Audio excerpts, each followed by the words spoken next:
हाय दोस्तों, आप सभी का स्वागत है मेरे यूट्यूब चैनल भोजपुरी परिवार में। आप सब कैसे हो? उम्मीद करती हूँ कि आप सब अच्छे होंगे। और अगर आप सब मेरे चैनल पर नए हैं तो प्लीज़ मेरे चैनल को सब्सक्राइब कर लीजिए, लाइक कीजिए, कमेंट कीजिए, जय माता दी जरूर लिखिए। दोस्तों, नवरात्रि का तो 9 दिन ख़त्म होने को आ गया, एक दिन बचा है माता रानी की विदाई का।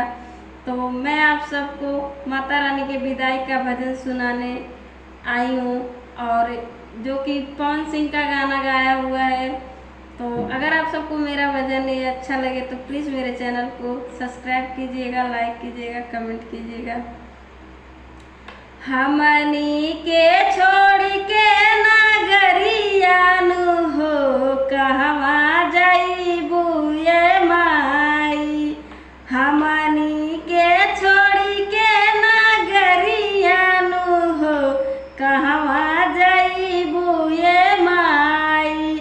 तू ही तहु मोर महतरियानु हो कैसे करी हम विदाई।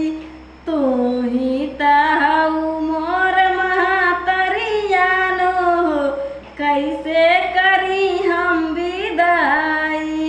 हमनी के छोड़ी के नगरियानु हो कहवा जाइबू ये माई।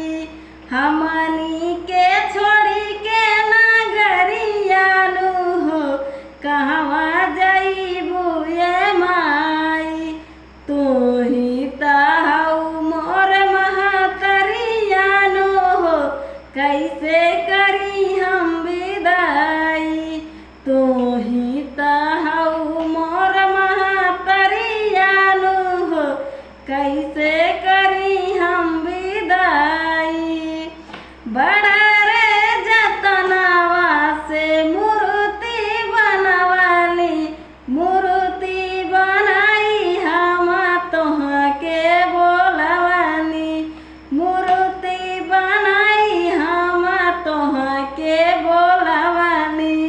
बड़े रे जतनावा से मूर्ति बनवाली, मूर्ति बनाई हम तोह के बोलवानी। थर थर कपता शरीरियानु हो कैसे मूर्ति उठाई।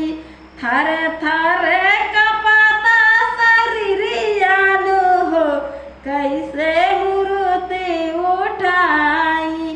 तू ही तहु मोर महतरियानु हो कैसे करी हम विदाई। तू ही तहु मोर महतरियानु हो कैसे करी हम विदाई। तोहरे चरनिया में लगवली असरवा, छोड़ के तू जलू काहे बेटा के घरवा।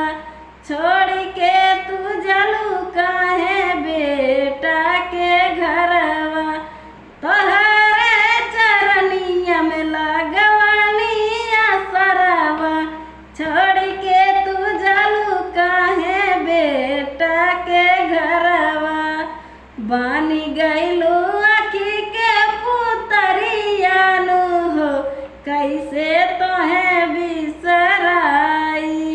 बानी गइलू आखी के पुतरियानु हो कैसे तुम्हें बिसराई। तू ही तहु मोर महतरियानु हो कैसे करी हम विदाई। तू ही तहु मोर महतरियानु हो कैसे करी हम विदाई।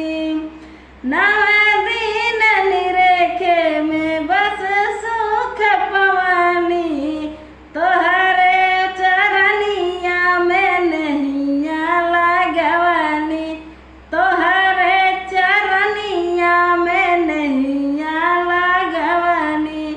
नवे दिन निरेखे में बस सुख पवानी, तोहरे चरनिया में नैया लग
माता दी दोस्तों।